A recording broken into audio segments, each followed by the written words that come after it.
But first, a private memorial service will be held today for 16-year-old John Travolta. This as fellow Scientologist Lisa Marie Presley comes to the defense of his family and their religion. We will hear from a spokesman for the Church of Scientology in just a moment. But first, NBC's Carrie Sanders is in Ocala, Florida with the latest. Good morning to you, Carrie. Well, good morning, Meredith. It is unclear who is here with John Travolta and Kelly Preston to honor their son Jet's life, and that's apparently the way the family wants it. With temperatures in the 30s here this morning, a family spokesman says this is a small, private gathering designed to pay respects to a 16-year-old who died after a seizure.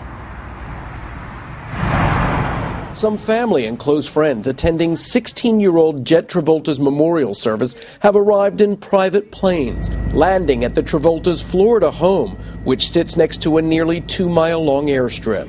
It's allowed most of John Travolta and wife Kelly Preston's high-profile friends to arrive and avoid cameras and outside attention. Ocala is a world away from star-studded Hollywood, Florida's horse country, where locals, now paying their respects, would mostly leave John Travolta and his family alone as they walked around town. Well, they're just a very family-oriented, community-oriented family, and just offer them their respect and condolences, and give them their space and their privacy. The Travolta family reportedly also chose to live here in part because of their proximity to Clearwater, where the Church of Scientology's spiritual headquarters is located. Lisa Marie Presley, in an online blog titled "Now is Not the Time," lashed out at some who have questioned if Jet was denied medical care for his condition because of religious beliefs. She writes, "It is not true that Scientologists don't believe in medical care, medicine, or medical doctors, and that may have something to do with this terrible tragedy. Just like anyone else, if one is sick, they go to the doctor. If a medication will make it better, then they take it. If they don't, then they're an idiot, and you can't blame their religion." While the family has said Jet had a rare condition caused by exposure to household chemicals, the latest edition of Us Weekly includes this photo of Jet on his tippy toes, again raising the question, was he autistic? The Church of Scientology says it does not acknowledge or deny the existence of autism. Under church beliefs, Jet's spirit will now return to Earth.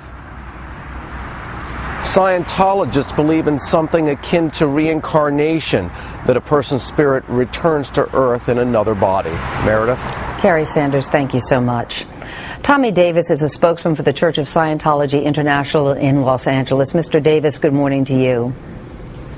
Good morning, Meredith. How are you? I am fine, thank you. I know you did not want to speak directly about the Travoltas, and I understand that totally, but really you came here to talk about some of the misconceptions about Scientology. So let's start with Scientology and anti-seizure medication. Is that all right under Scientology? Can a Scientologist take anti-seizure medication if it is prescribed by a doctor?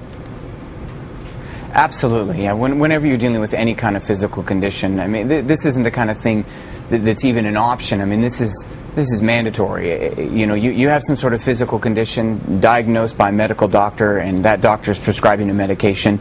The person's going to take it. I mean, just like anybody else would. You're dealing with a physical condition, you're going to do that. See, for Tommy, sure. I think some of the confusion comes from your own website, because it states that all Scientologists lead drug-free lives. So does that not mean then all drugs, but just maybe illicit drugs, illegal drugs like cocaine or marijuana?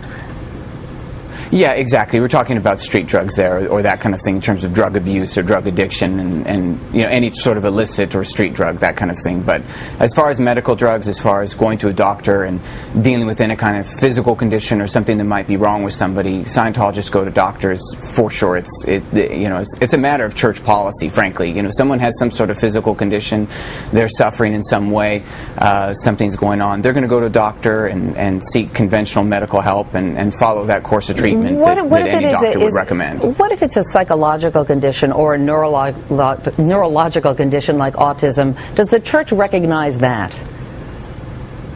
Well, when you're talking about a medical condition, you're talking about something that's physically wrong with somebody and that kind of thing in the province of a medical doctor. I mean, that's really what we're talking about here. And sometimes physical conditions involve the brain or some sort of malfunctioning, in that regard. And again, that's absolutely the province of medicine, and Scientologists go to doctors for that. Tommy, let me ask you one last question, because some people who have reported on the church and some who have left the church have said that according to Scientology, people with disabilities like autism are classified as, and I'm using a quote here, degraded, that they are capable of curing themselves by working harder on the church's teachings. Is that the position of Scientology?